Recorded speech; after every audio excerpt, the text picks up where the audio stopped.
Ladies and gentlemen, it's the moment you've all been waiting for. Your friend Arthur Greenwood is going to rank every single president, all the way from George Washington to Donald Trump. It's going to be amazing. We're going to learn so much, and you might be surprised at some of these rankings. Some of your personal favorites might end up in F tier, and some of the presidents that you've never really thought of or heard of might end up at the very top. So I'm really excited. We got the tier list generator ready to go. We got notes. We got my water bottle. It's going to be a good time. So let's just dive right in. Most people are going to rank him at the very top, either number 1 or number 2 right after Abraham Lincoln. There's endless hagiography written about this man, and the biggest thing that people will point to is that he stepped down. Oh, how noble. They wanted to make him king. They wanted to make him a lifetime monarch, but he stepped down after 2 terms and let the republic continue. And this is usually painted as a political gesture, right? He wanted to preserve the democratic Republican form of government. I actually don't think that's true. I think he just wanted to go home. I think he just wanted to go back to his farm. I think he was tired of living in DC and dealing with politics. He was an aristocrat of the soul, you know? He just wanted to be at home. And honestly, I find that more admirable because the idea of just wanting to go home, just wanting to be a hobbit, just wanting to enjoy your life, to live the simple life, that I can relate to, that I can respect. So I really like George Washington as a person. People call him the modern Cincinnatus. And if you don't know the story, Cincinnatus was just an ordinary Roman farmer who was appointed as dictator because everybody knew that he was such a good man. There was a state of emergency and they said, Cincinnatus, you're dictator. And as soon as the state of emergency was over, he just stepped down and went right back to his farm. And honestly, that is very relatable. The other thing is that George Washington was an Anglican. So, I gotta love him for that. People will sometimes say that he was probably actually a deist because he never took communion. That is stupid. Once you learn the story, that is not true because George Washington was very devout. He was a vestryman for 20 years, which is basically like you do some of the jobs of the clergy while actually being a layman. He was very devoted to his church. But when the Episcopalian Church separated from the Anglican Church, he stopped taking communion. Because people said, we just rebelled against the king. We probably shouldn't swear allegiance to him. And so they split off. And that is the moment when George Washington stopped taking communion. So I actually think his reason was very pious. He didn't want to be a schismatic. It wasn't that he was secretly a deist. He just didn't want to participate in the communion of a church that had abandoned their tradition, that had left the Anglican communion. I think I'm going to put him at A tier. I think S might be a little high. I think that's kind of glazing. He didn't really do anything that spectacular, but he did keep us out of war. He avoided entangling alliances with either Britain or France, which is something we could learn from now. I think A tier is about where he fits. John Adams. My personal favorite fact about John Adams is that he had a dog named Satan. Speaking of Satan, he was a Unitarian, so that definitely takes away from his credibility a little bit. He was quite a bit of an Anglophile. After the Boston Massacre, he defended those soldiers who had shot into the crowd, and he was absolutely right to do so. The crowd was like a violent mob. They were throwing rocks at the soldiers. I mean, the soldiers were rightfully afraid for their lives, and they were justified in shooting at those protesters. Pretty based. He also has one of my favorite quotes of all time, which I'll just read. I must study politics and war so that my sons may have the liberty to study mathematics and philosophy. My sons ought to study geography, natural history, naval architecture, navigation, commerce, and agriculture in order to give their children a right to study painting, poetry, music, architecture, statuary, tapestry, and porcelain. I love this quote so much because it understands that war and politics, that's just a means to an end. Those things are not good or glorious in and of themselves. You have a lot of people on the right, like Julius Evola, saying that the blood of the warriors is closer to God than the prayers of the pious, that war is this innately beautiful and grand thing. And that's not true. War and politics are means to an end. They are a necessary evil. What you really want is to have peace and prosperity so that people can study the arts and read books and just enjoy leisure. That's what really matters in life is peace and happiness and beauty. This is the one thing that Nietzsche got wrong because he has this whole idea that you should pursue your own goals and you should, maximize your own greatness. But he thinks that the way to do that is to be like this political figure, to be like Napoleon. And I don't think that's true. I don't think that's the way to become happy. I think the real secret to happiness is to just be a hobbit. Just live a simple life, just have your own estate, spend lots of time outdoors, read books. That's the secret to happiness. Entering politics and becoming a great statesman, that's cringe. I mean, it's necessary. People have to do it, but it's not going to make you happy. And in our ideal world, we should be striving for a world where nobody has to do that. The Greeks were completely wrong about this. If you don't know, the word idiot comes from a Greek word that means someone who stays out of politics. They thought that everybody should be involved in politics. Everybody should care.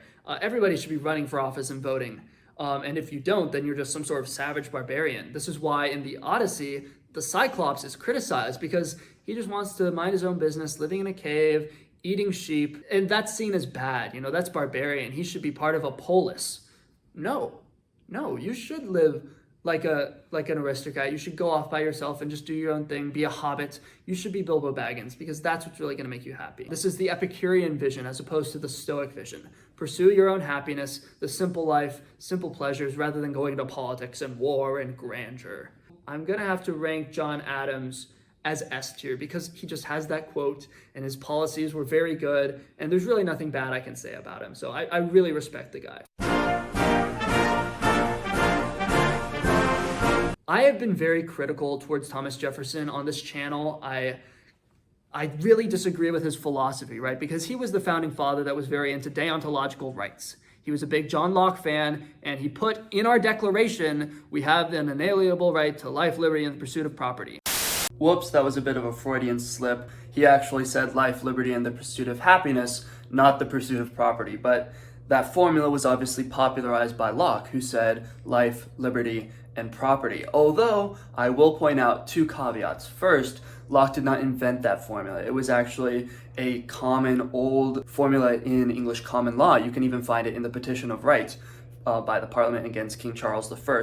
Second, by changing property to the pursuit of happiness, Thomas Jefferson might actually be revealing that he's less of a Lockean than he gets credit for. He might actually have been kind of inserting his Epicurean philosophy in there, right? Because the Epicureans were hedonists, and that doesn't mean they wanted, short-term pleasure. They didn't want drugs, hookups, stuff like that. They wanted long-term happiness, solitude, philosophical contemplation, contentment, gratitude, things like that. So Thomas Jefferson might get a little too much hate for being a Lockean, but he definitely did believe in deontological rights to liberty. Rights are nonsense on stilts, to quote Jeremy Bentham. I don't believe in these deontological property rights. However, just because I disagree with that aspect of Jefferson's philosophy doesn't mean he was a bad president. While I disagree with liberalism on deontological terms, I agree with it on practical terms. So in terms of what Jefferson actually did in terms of protecting property rights, lowering taxes, I think that was good. It was objectively good for the country. He cut a bunch of taxes, including the whiskey tax, which is very based. He was well on his way to erasing the national debt. So he also just was like a tall, handsome genius. I mean, the guy spoke 5 languages. He was also an architect. He designed his own home, Monticello. There was a famous moment where John F. Kennedy was speaking to a room full of Nobel laureates, geniuses, the best in the world. They have written brilliant papers, discoveries, stuff like that. And he says, "This is the greatest concentration of genius in this room since Thomas Jefferson dined here alone." It's generally recognized that Thomas Jefferson was an absolute genius. He also had that Faustian spirit of exploration. The Louisiana Purchase, he bought all this land from France, and he bought the West, and he sent Lewis and Clark out to explore it, to learn and discover. In fact, he tutored Lewis in the sciences of mapping, botany, natural history, mineralogy, how do you say it? The study of minerals. And astronomy, navigation. He taught him all these subjects, which just goes to show how smart he was. And he gave Lewis unlimited access to his personal library. So this was a man who believed in knowledge and exploration and liberty. And I agree with those things, generally speaking. Thomas Jefferson was also an Epicurean. He said this openly in a letter. He said, "Yes, I'm an Epicurean." And that's very based. I'm also an Epicurean. I believe in pursuing what will make you happy, pursuing the simple life, the simple pleasures. I am not a Stoic. I'm an Epicurean. Thomas Jefferson. Okay, the Louisiana Purchase was based in terms of, Faustian exploration, but I also wish that those territories had just become their own independent microstate. But because I like Thomas Jefferson's domestic policies generally, because he almost eradicated the national debt, because he just had pretty base philosophy, I respect his Epicureanism so much, I'm going to put him on A tier. James Madison, another Anglican. We're so back. Anglican patriots are back in control. However, his policies were terrible. He was a hardcore Federalist. John Randolph once said that Madison, quote, out-Hamiltons Alexander Hamilton. Now, I like Hamilton because of his idea of the lifetime executive, but I do not like tariffs. I do not like public works spending. And James Madison did those things. He imposed these big tariffs. He created these public works such as the Cumberland Road. And I don't agree with those things. I don't agree with infrastructure spending. The pros of building a road as the government are, now you have the road, so that's good for the economy. The cons are, you have to pay for the road with taxes, which is bad for the economy. And then you have to double that because taxes don't just drain money in the moment, they also disincentivize productive activity in the long run. So that's also bad for the economy. I don't believe in public highways. I don't believe in bridges and canals. And that's really just going to alienate me from a lot of these Federalist presidents. I don't think it's worth it. There's no way to know, this road will generate X amount of revenue in the long run, so it's worth $45 billion. There's no way to calculate that. You're just throwing money at it, hoping that it pays off in the long run, and it's probably not going to because taxes are so bad for the economy, and all that money you're spending disincentivizes long-term productivity. And private companies could also build those roads and bridges when it becomes economically feasible to do so. James Madison, I don't like his policies, but he did veto the bank bill during the War of 1812. He said, no, we're not going to have a national bank. And that's good because national bank is basically the Fed. They give out these loans, and because they're government loans, they're not actually what the market would demand, which creates an artificially low interest rate, and that creates a bubble, and then the bubble bursts when people realize, oh wait, the economy's not actually as good as the interest rates would imply. You want to avoid that skyscraper curse where everyone invests because the interest rates are super low, they start building skyscrapers, and then the economy suddenly crashes when the prices catch up, and the skyscrapers are left unbuilt. Economists understand this. The Fed, the national bank, those are bad ideas. So I got to give him credit for vetoing those things. I'm going to put him right in the middle. I'm going to put him in B tier. I think that's fair.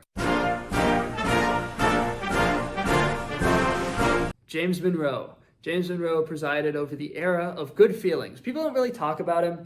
They think he's kind of boring. There's not much that happened, but that's actually exactly why he's such a good president. There was no drama. There's no controversy or scandal or corruption. He was just a good, steady leader. People at the time certainly liked him. He ran unopposed for re-election, which is a big deal, and that hadn't been done other than George Washington. By the way, James Monroe is actually in that famous painting of George Washington crossing the Delaware. He was one of the soldiers at that battle. He also acquired Florida from the Spanish. I love Florida. It's so good. Manatees, palm trees, beaches, the Everglades. Okay, everybody loves Florida, right? Kind of a basic take, but they don't like it for the reasons that I do. They don't like it for the philosophical reasons. Everyone loves Florida because, oh my gosh, you get to go get tan, you get to play in the waves. And it's like, no.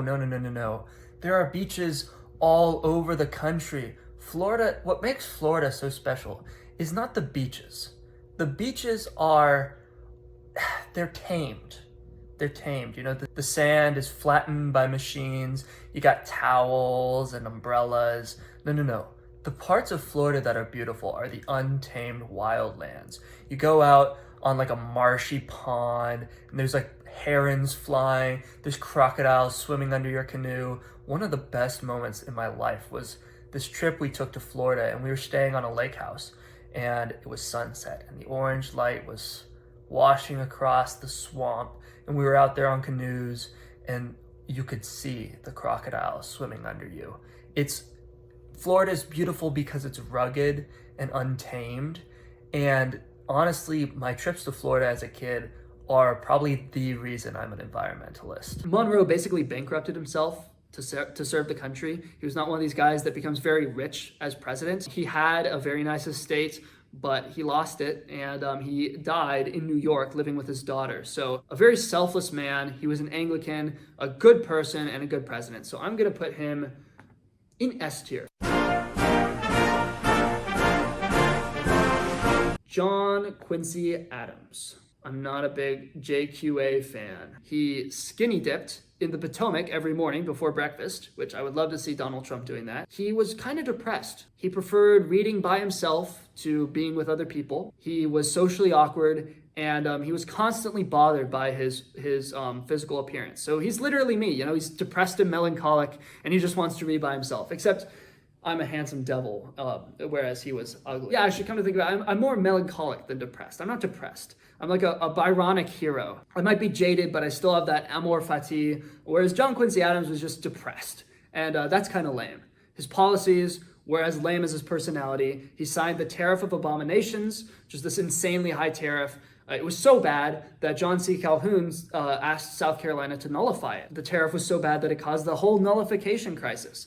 Really bad for the country. John Quincy Adams also proposed an elaborate program of internal improvements, roads, ports, canals, stuff like that. I've already explained why I don't agree with infrastructure spending. I don't think it's worth the costs. John Quincy Adams is gonna have to go in D tier. He's not bad enough for F tier. He didn't do anything horrible. There were no, wars that killed millions of Americans, but yeah, not a good president. And now we come to Old Hickory himself, Andrew Jackson.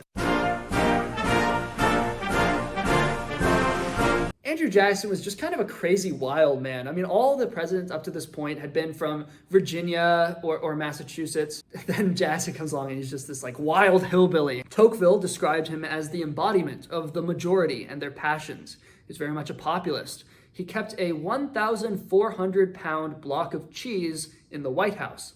And after his presidency, he let the public eat it, which, I don't even know what the hell was going on with that. He was the embodiment of hillbilly wild man culture. If you read Thomas Sowell's Black Rednecks and White Liberals, he does a very good job explaining this Scots-Irish culture that kind of pervaded the South and that we still see today in those areas that are just struggling with drug addiction and terrible poverty. People don't realize this, but the differences between the northern and southern states were not just cultural or economic. It wasn't just about slavery versus free, because the northerners came from the heartlands of Britain, whereas the southerners, a lot of them come from Ireland, from Scotland, from the Celtic fringe, and those were places that were very violent and troubled, and frankly barbaric for centuries and centuries. They were ruled by warring warlords and feudal clans. In this book, Black Rednecks and White Liberals, Thomas Sowell explains how there's a lot of eerie similarities between this Celtic borderland,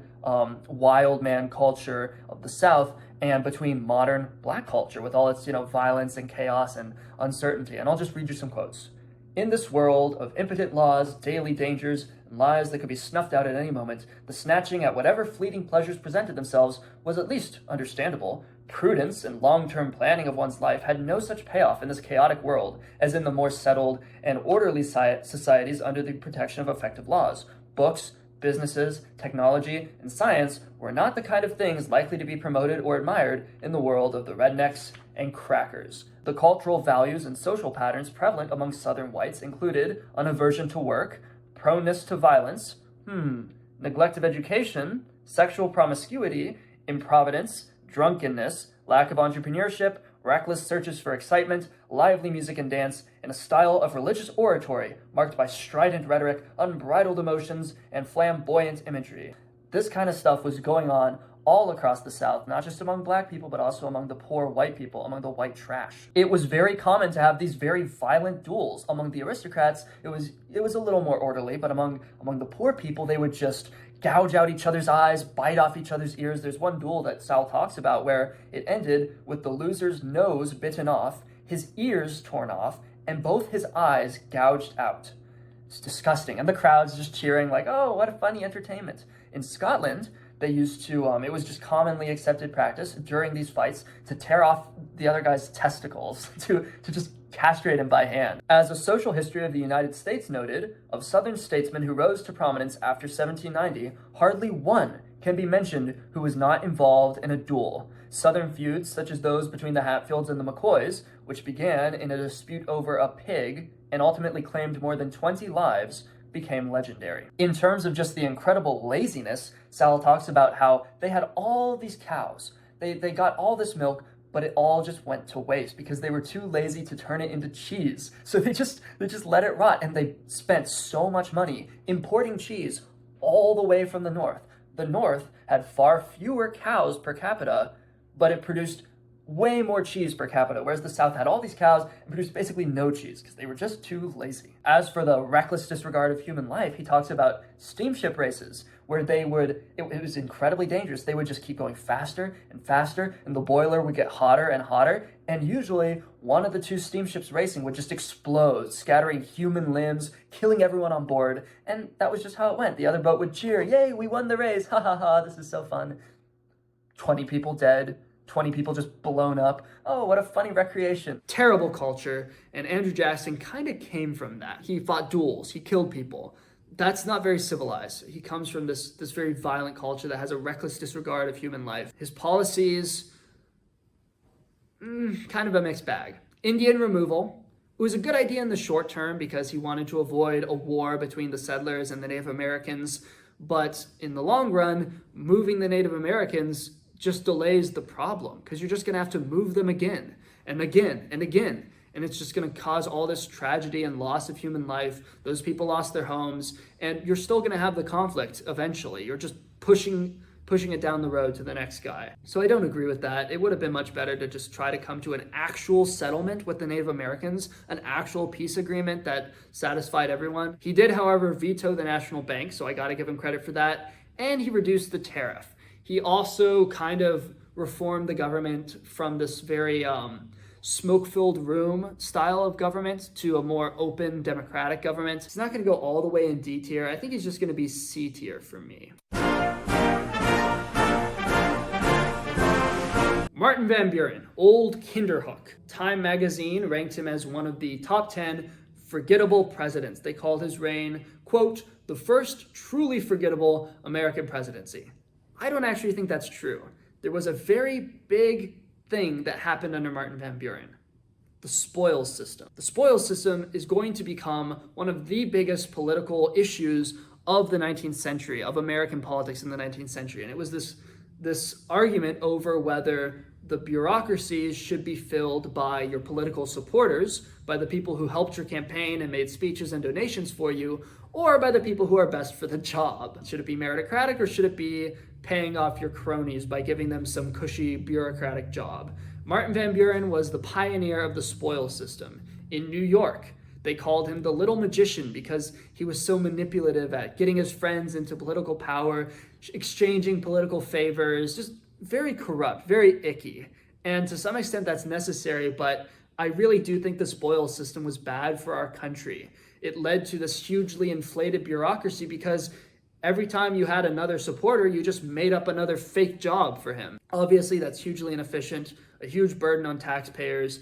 I don't like bureaucracy. I don't like machine politics. I would even blame Martin Van Buren in part for how corrupt the party system ended up becoming, because he turned it into this game of power rather than ideas. I do not like him.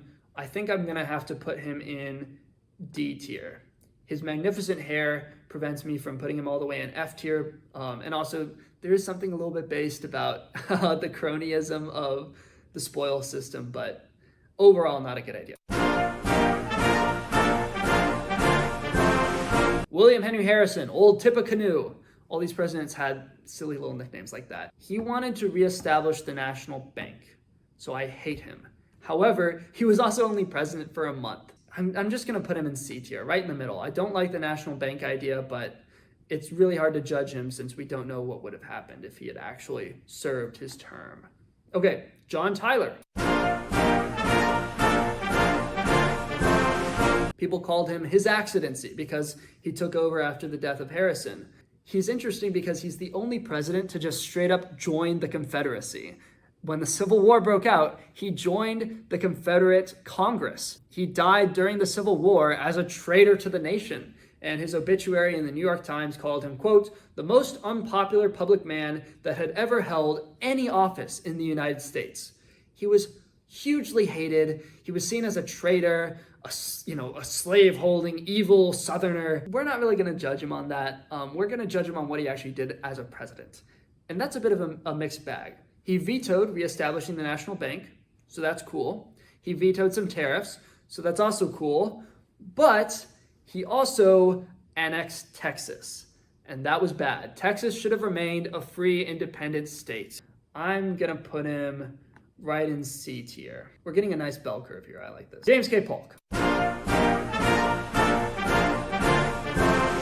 As a college student, Polk was in an oratory society, and he accused Alexander Hamilton of being a closet monarchist, which is just ridiculous. I don't know how anyone could make such an absurd accusation. Hamilton loved democracy more than anyone. I don't like him as a president because he deliberately provoked the Mexican-American War. We acquired California, Nevada, Utah, most of Arizona and New Mexico, parts of Colorado and Wyoming, huge expansion of the United States because he deliberately went to war and people died. Houses were destroyed. It was bad. I don't like war. Hot take nowadays. But deliberately provoking a war, causing American boys to be killed, fighting Mexico, that's not good. I don't approve of that. He was also just totally long-housed. He had a wife who was like a very devout Presbyterian, and she banned dancing, drinking, and card games from the White House. Because God forbid a white boy have fun. I mean, come on. There's nothing good to say about James K. Polk, so I'm going to put him in D tier. Zachary Taylor. Old Rough and Ready. That was his nickname, which is kind of crazy. He promised the Mormons freedom from Congress. He basically said, we'll leave you alone to let you do your own thing. So as a Utahist, I have to respect that. However, he wanted to use federal money for commerce and harbor improvements and for the Transcontinental Railroad, which is bad, especially the Transcontinental Railroad that ended up being one of the most wasteful, corrupt things that the American government has ever done. So yeah, I'm not a fan of Zachary Taylor. He maybe would have turned it around if he had gotten to fulfill his term, but he died after consuming too many cherries and too much iced milk at a fundraising event for the Washington Monument.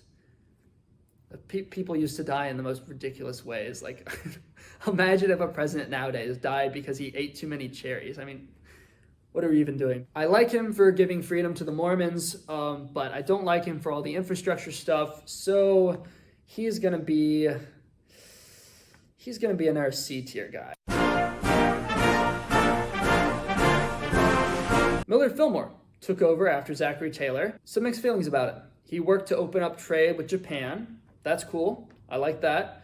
However, he was also a big infrastructure guy. He subsidized railroads and canals. I don't like that. The big thing that everyone remembers Fillmore for is signing the Fugitive Slave Act. And I have mixed feelings about this. Obviously, I don't like slavery. It's bad. However, if you're trying to avoid war with the South, if you're trying to prevent a national divorce and a huge bloody conflict, the Fugitive Slave Act is the right move. You can't just tell the South, oh yeah, if your slaves escape, you don't get to have them back. You're just gonna lose hundreds of thousands of dollars worth of property, and abolitionists have basically carte blanche to steal your slaves. The South would never stand for that. That's completely egregious. That would just have caused the Civil War way sooner. So I think Millard Fillmore was doing the right thing. He was trying to uphold rule of law. Because I mean, the Fugitive Slave Act was already the law. I mean, you can't just steal people's property. Because of this, I'm gonna put him in B tier. Franklin Pierce. Everybody hates on Pierce. Historians almost always rank him as one of the worst presidents. They like to blame him for the Civil War because of the Kansas-Nebraska Act, but I don't think that's fair. What else was he supposed to do? Put yourself in Franklin Pierce's shoes. What are you supposed to do?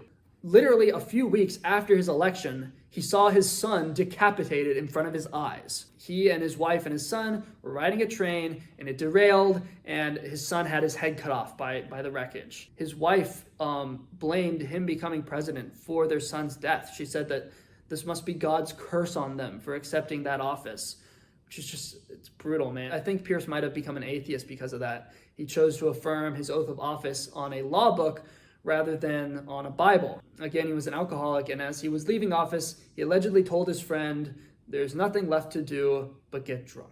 I also do kind of like him because he was friends with Nathaniel Hawthorne. He's one of my favorite romantic writers. Hawthorne actually wrote a biography of Franklin Pierce, and after Hawthorne died, Pierce took in Hawthorne's son Julian as his own, financially supporting him and leaving much of his estate to Julian in his will. So that's very wholesome. Near the end of his life, Pierce became increasingly religious. His wife died young of tuberculosis, and on the second anniversary of her death, Pierce was baptized into the Episcopalian Church at St. Paul's Church in Concord. So I gotta love him for that. He's an Anglican. What can I say? I'm partial. I'm totally biased, but I like him. He was friends with one of my favorite writers. He was an Anglican. He endured a horrible tragedy, and there's really no blaming him for the way his policies turned out. Also, he's just so handsome. Probably the most handsome president. Look at how dashing he is in his uniform. So I'm going to give him B tier. James Buchanan, almost always ranked as the worst president, and that's basically just because of Lincoln propaganda. Buchanan was a big states' rights guy, especially about slavery. The abolitionists considered him a doughface, which basically means a northerner who's sympathetic to the South, and everybody hates on him because of this. He pushed the courts into the Dred Scott decision, which is a very controversial moment in American history. Basically, there was a slave who escaped from the South and said, I'm in a free state now, so therefore I'm free. And James Buchanan told the courts, no, we can't have this. We can't have slaves just running away and then declaring themselves free. That's going to make the South so angry. It's very frustrating because people will simultaneously blame Buchanan for being too soft on the South and for letting them secede and not doing enough to prevent the war. And also they'll blame him for the Dred Scott decision. It's you can't say both those things at once. If you want to blame him for not preventing the war, you can't also say he should have done those things that would have caused the war to happen sooner. The guy was just trying to uphold peace and order, and that's good. Look how many people died in the Civil War. I also like Buchanan because during the Panic of 1857, he restricted money printing, he froze federal funds for public works projects, and he refused to implement an economic stimulus program. That is how economic crises should be handled. All these other presidents, when there's an economic crisis, they're like, I know, we'll raise taxes and spend a bunch of money. And it's what are we even doing? Whereas this guy is yeah, we're going to do the common sense thing and lower taxes and stop spending as much money, and that will help the economy recover. Buchanan predicted that, quote, history will vindicate my memory. Also, interesting fact, he was the only president to remain a lifelong bachelor. He never got married. So, of course, people say he's gay. I don't know. Maybe true. Maybe true. Regardless, I am going to put him as an A-tier president. And now we come to Abraham Lincoln. Almost everybody loves Abraham Lincoln, whether they're Republican or Democrat. They almost always rank Abraham Lincoln at the very top of the list. There's endless hagiography written about how this man embodied the American spirit, how much he loved liberty, and how he freed the slaves and saved the Union. And all of that is bunk. I do not like Abraham Lincoln at all. I think he's probably, if not the worst president, one of the three worst. The Civil War was just not worth it at all. Approximately 700,000 Americans died, more than died in both world wars combined. The amount of bloodshed, of trauma, of destroyed homes, of burned and looted cities that happened because of Lincoln's policies is unthinkable. The amount of loss, of boys who came home without arms, without eyes, without legs, who were mutilated for the rest of their lives because of this war. I mean, these boys were like my brother's age. My brother's 17. He would have been drafted. He would probably have had his head blown off by a cannonball or lost his arm or his legs or something. He would just have had to live like that for the rest of his life. So would I. I would also be drafted. Lincoln was not a hero. He was a fanatic. He could have avoided the war. He had the option to just let the South go, but he didn't. Was it because he cared so much about slavery?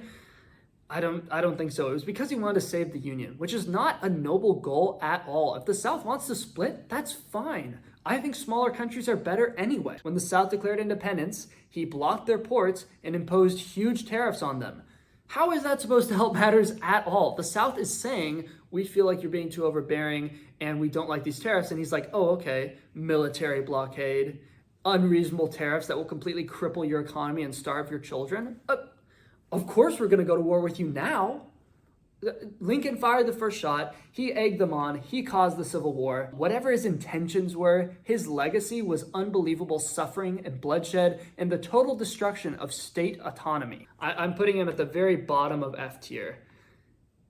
FDR might give him a run for his money, but honestly, I think it's got to be Lincoln. Oh, I will say, in an attempt to be balanced, there is one thing I must give Lincoln credit for. He was the man who made Thanksgiving a yearly holiday. Thanksgiving is by far the most underrated holiday. Everybody wants to go straight from Halloween to Christmas, but they're missing out. Thanksgiving is such a beautiful holiday. You've got apple cider, you got pumpkins, you got scarecrows, you got the autumn leaves. It's honestly the holiday that makes me most proud to be an American. I know that the 4th of July is all about America, rah, rah, but that's kind of in a cringe way, like a America kind of way. Like, I don't like that. What I like about America is small farms, rural, simple life, New England, the beauty of the American landscape. There's a lyric from a hymn that goes, "It's a gift to be simple, it's a gift to be free."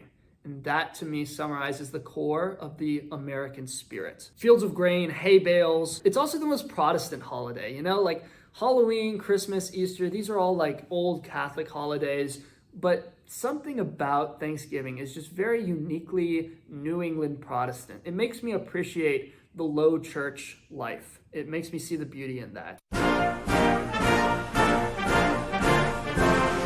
Andrew Johnson gets so much hate because he was a heckin' Southern sympathizer. Whatever, man. I don't care. He wanted to put the country back together. He wanted to heal these wounds, to forgive and forget, and put that ugly chapter behind us. And that's admirable. He pardoned almost all the ex-Confederates, and he tried to give the South as much autonomy as possible. He wanted to let the South figure things out on their own without imposing Northern rules on it. I'm gonna put Andrew Johnson in A tier. Ulysses S. Grant wins the competition for the president with the coolest name. His original name was Hiram Ulysses Grant, but he made a mistake on his West Point application, and he ended up somehow with the middle initial S, and that S does not actually stand for anything. He once joked to his wife that she needed to find a good name that starts with S. Some good things about Grant are he established Yellowstone, the very first national park in the world. That's great. He also signed a free trade treaty with the Kingdom of Hawaii. That's also really cool. But the bad kind of outweighs the good. There was the whole Black Hills War. He ignored a treaty with the Sioux Native Americans. He allowed the settlers to go in there and take gold. He drove them out of the land that he had promised them and forced them into a reservation, and that led to a huge, brutal war, all kinds of bloodshed. That was just really a nasty thing to do. That's not cool. There was also the Credit Mobilier scandal. I think I'm pronouncing that right. As I was saying earlier, the construction of the railroads was incredibly corrupt, and his administration hired Credit Mobilier to build the Union Pacific Railroad. They contracted it out to this private company, and the company totally scammed them. It only cost them $50 million to build the railroad, but they billed it to the government as $94 million. They said, oh, it cost us $94 million to build this railroad for you. And the government's like, okay, here you go. And then Credit Mobilier used the extra money to pay off politicians. So incredibly corrupt. This is another reason why these public works projects suck. Even if there's no corruption, they're bad for the economy, but there's always corruption. Even at just something like road building, right? Have you ever noticed that the road repairs take really long? That's no accident. Those companies get paid more the longer it takes and the more resources they use. They're literally taking advantage of the government to make money by wasting resources. Just terrible for the environment, for one thing, but also just a horrible drain on the economy, incredibly inefficient. It just doesn't work for the government to hire private contractors because the contractors are always going to take advantage of the government, and the government doesn't care because they're just going to pass that burden on to the taxpayers, onto you and me and our families. I don't necessarily blame Grant, but it did happen under his watch, and it's kind of his fault for having that infrastructure program in the first place, and he didn't do enough to root out those corruption. That's bad. There's also the infamous General Order Number 11. For those who haven't heard of this, during the Civil War, Grant was overseeing this huge region of the South that his armies had occupied, and he ordered all the Jews to be expelled from that region. I guess that makes America number 110, huh? Ferdinand and Isabella would be so proud. He banished the Jews from a huge portion of the occupied South. And then when he became president, he tried to make up for it. He tried to become a Shabbos Goy. He appointed over 50 Jewish people to federal office, which is cool, but at the same time, like, if you're gonna be anti-Semitic, like, at least commit to the bit. I'm gonna have to put him in C tier. He's right in the middle for me. And now we come to Rutherford B. Hayes. And the Southerners called him Rutherford B. Hayes because he was a Republican and the government was controlled by Republicans, and they believed that the Republican Party had rigged this election. But it ended up being pretty good for them because Hayes ended Reconstruction. He returned the South to home rule. He withdrew the federal troops from South Carolina, and he allowed the South to kind of govern their own affairs again, which was a good thing, okay? It's not cool for the federal government to just have a military occupation of a third of the country forever. There was the Great Railroad Strike of 1877, in which he called the army to put down the striking workers. I'm not super crazy about that. I don't like unions or strikes, but at the same time, it's kind of crony capitalism for the government to come in and handle problems for these railroad companies. So, this might be another mid-president. There's a lot of these, which I guess it makes sense. Ending Reconstruction was just really good. So I think that kind of outweighs the other stuff. I'm going to put him in B tier. Everybody knows about the assassination of Lincoln and Kennedy. Some people, if they're kind of into history, they know about the assassination of McKinley, but nobody ever talks about the assassination of Garfield. Most people probably don't even know that it happened. They probably think that there were only 2 or 3 presidential assassinations. No, he was also killed. He was an interesting guy. He was the only ordained minister to ever become president, and his economic policies were very good. He was a big hard money, gold standard kind of guy. He didn't like unions. He didn't like federal aid programs. And he wanted to get rid of the spoils system, which is actually why he was murdered. There was this guy named Charles Guiteau who gave one speech in support of Garfield. And because of that, he thought, oh, I helped Garfield with the presidency, therefore I deserve a cushy government job. Insane corruption. He asked to become the ambassador to Paris and or Vienna. He said, I'll settle for Vienna. And it's like, dude, you gave one speech, and also it's not about who helped me win. It's about who's qualified. And you're just some random dude. Like, no, you don't get to be ambassador. So Charles Guiteau decided, you know what? The only logical thing is for me to go kill the president of the United States. So he shot Garfield. He was probably crazy. His dad said that he was possessed by Satan. So there's that. He probably wasn't in his right mind, but still very sad. I mean, poor Garfield. He was a good president. All his economic policies were good. I think he was a good guy, especially because he was an ordained minister. Honestly, I think I'm going to put him in S tier. I really like Garfield. Okay, Chester Alan Arthur. He was Garfield's VP. He took over, and it turned out really well. Mark Twain said that it would be, quote, hard to better President Arthur's administration.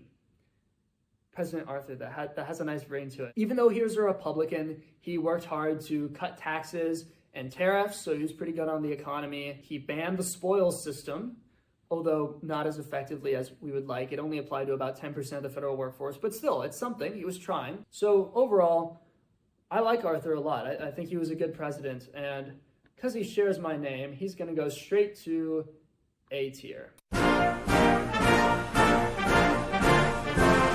And now we come to Grover Cleveland, and Cleveland was one of those guys I didn't really know much about, but the more I started to research him, I think he might be my favorite president. He's probably our only true classical liberal president. He was very big on the gold standard. He was anti-tariff. He took back 81 million acres of land from corrupt railroad companies, right? Because the government had given all this land to these companies as contractors, and he was like, no, you guys are being very corrupt and inefficient. This is crony capitalism. I'm taking it back. So that was really good. He opposed the annexation of Hawaii, and he actually called for the Hawaiian monarchy to be restored, which is very base. He vetoed hundreds of bills, including spending for veterans and for drought relief, which is just so base. I mean, what a Chad, you know, like, oh, come on. I know you're a classical liberal, but at least even you will concede that we should give money to disabled veterans and children who are dying of thirst. And he's like, no. Read Mises, you damn commie. 3 cars, 1 chip. Does the King Strip Weathers have one more victory in him before retirement? He's been Donico's golden boy for years. Can he win them one last Piston Cup? And as always, in the second place spot, we find Chick Hicks. He's been chasing that tail fin his entire career. Fun biographical detail. He married a girl who was 27 years younger than him. And their child was named Ruth. And if you've ever heard of the Baby Ruth candy bars, that company claimed that they were named after Cleveland's daughter, Ruth. That's probably not true. It was probably actually named for Babe Ruth, but they wanted to avoid any copyright infringement. So there's a candy bar named after Cleveland's daughter, which would make him very happy. I am honestly going to put him straight to S tier. Benjamin Harrison. This is the grandson of William Henry Harrison, the guy who was only president for a month. And Harrison is actually the first president whose voice we have a recording of. We have no idea what George Washington, Thomas Jefferson, or Andrew Jackson sounded like. Abraham Lincoln apparently had like a very high-pitched voice that was kind of annoying, but we don't actually have any recordings of it. But Harrison, you can actually hear his voice, and I'm going to play it for you. That with God's help, our two countries shall continue to live side by side in peace and prosperity.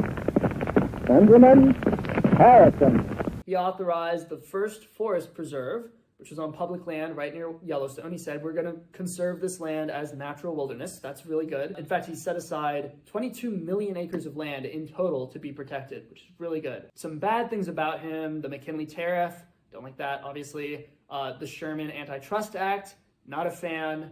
But those things are kind of minor compared to the environmental things. So I would say I'm a fan. Harrison was also a bimetallist. And people don't realize this, but bimetallism was actually one of like the biggest hot button issues in the 19th century. Nowadays, nobody thinks about that at all. Like, who cares whether we have both gold and silver?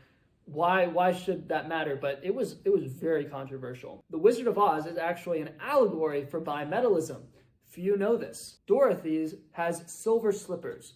In the original book, they're silver, not ruby, okay? And she's walking along the yellow brick road. So silver plus gold brings you to the magical city of Oz. And what does OZ stand for? Ounces. On the one hand, there's nothing inherently bad about having the dollar be tied to both gold and silver. The problem was that the government set the conversion rate way too low. So you could basically go out and buy $15 worth of silver and convert it into $20 worth of dollars, of currency. And so this led to inflation, right? That's very inflationary. It's basically an infinite money glitch. So that's not good at all. But bimetallism per se is not a bad idea. In fact, Milton Friedman, of all people, was a big bimetallism fan. He defended it because prior to that, most Chicago and Austrian economists had said it was bad. He's like, no, actually, because silver is more stable than gold. We dig up silver at a much lower rate than we dig up gold. So as an anti-inflationary measure, the silver standard would actually be better. And it's good to be able to convert gold into something less inflationary. So even though I don't like the way bimetallism was done, I'm not opposed to it in principle. I think Harrison's gonna end up in C tier. I really like the national park stuff, but the tariffs and the bimetallism and the Antitrust Act are just not very good. So yeah, he's gonna be down there in C. He's a big tariff guy. I don't like that. Big protectionist, that's bad. But there's also the big thing about McKinley is the imperialism, right? He was the guy who took the Philippines. He's the guy who fought the Spanish-American War. He very much believed in this manifest destiny, in the march of the flag, America imposing the American way of life on the world. Also, I will say there is innate benefit to preserving the culture of a foreign country. With the Middle East, for instance, even if objectively they are a worse place than America, I wouldn't want them to become a copy of America. Maybe I would want them to adopt generally laissez-faire reforms. I would want their government to be a lot more structured like ours. But I wouldn't want them to just become America, because I think there's something quaint and charming about having different cultures in different parts of the world. I want to live in a world where I can visit Saudi Arabia and see something completely different, and visit Africa and see something completely different, and visit China and see Chinese culture. You know, I don't want to live in a homogenous world. I want the different regions to have different food, different languages, different literature, different customs, different clothing, different architecture. That stuff's good. I love diversity. Nobody loves diversity more than I do, okay? But of course, he was killed by an anarchist, and his successor was Theodore Roosevelt. For a long time, Teddy was my favorite president, but as I've become more laissez-faire on economics, I've realized there's a lot of bad things to say about Teddy Roosevelt. The tariffs, not good. The trust busting, not good. The FDA, not good. A lot of the regulations were just like not worth it. The cost of enforcement outweighs the benefit of compliance. And he also advocated for national health care, which is not good. Okay, look, in retrospect, this makes it sound like I don't love Teddy Roosevelt anymore. Listen, I do still love him, okay? I'm wearing the bull moose. I love Teddy Roosevelt. He is a wonderful man and a wonderful American figure. I'm just saying, I don't like a lot of his economic policies. And even then, I was a little harsh on him. When I was filming that video, I was a little harsh. I'm a different man now, because look, here's the thing. In the situation in which Teddy Roosevelt was acting, those huge corporations were not really free market actors, because there was so much corruption in the Gilded Age, and those companies were so infiltrated and tied up with the government, and there was so much lobbying and protection. They just weren't actually acting in a market way. So by cracking down on them, he wasn't actually cracking down on corporations that succeeded through innovation and efficiency and low prices. He was cracking down on corporations that succeeded through corruption and through cronyism and being protected by the state and through special interest legislation. I'm such a passionate environmentalist. I'm such a bull moose at heart that really all that economic stuff takes a back seat. In the order of values for me, you've got like the economy here, and then like immigration and welfare is below that. I care about those things largely because of the economic impact, but way above that is the environment and protecting forests and protecting endangered species and the beauty of nature and the landscape and the wild. I care so deeply about that. I grew up with it. I grew up playing in the forests. I grew up going to the beach and the clear water and protecting wildlife. That is like my number one priority. So I will criticize Roosevelt for his economic policies, especially tariffs. And I do think that bad economic policies have a bad environmental effect. But just directly protecting land, directly protecting habitats is such a good thing that in my heart, Teddy Roosevelt is still a very dear president to me. There's no denying that he was a great American success story. I mean, he was a sickly kid who overcame his weakness by sheer force of will. And of course, the big thing for me with Teddy Roosevelt is the national parks, because I am a huge environmentalist. And honestly, I love the national parks so much that might outweigh all his economic follies. Teddy's economic policies preclude him from entering S tier, but I like the national parks so much that I'm gonna put him in A tier. And he's gonna be near the top. He's gonna be the top of A tier.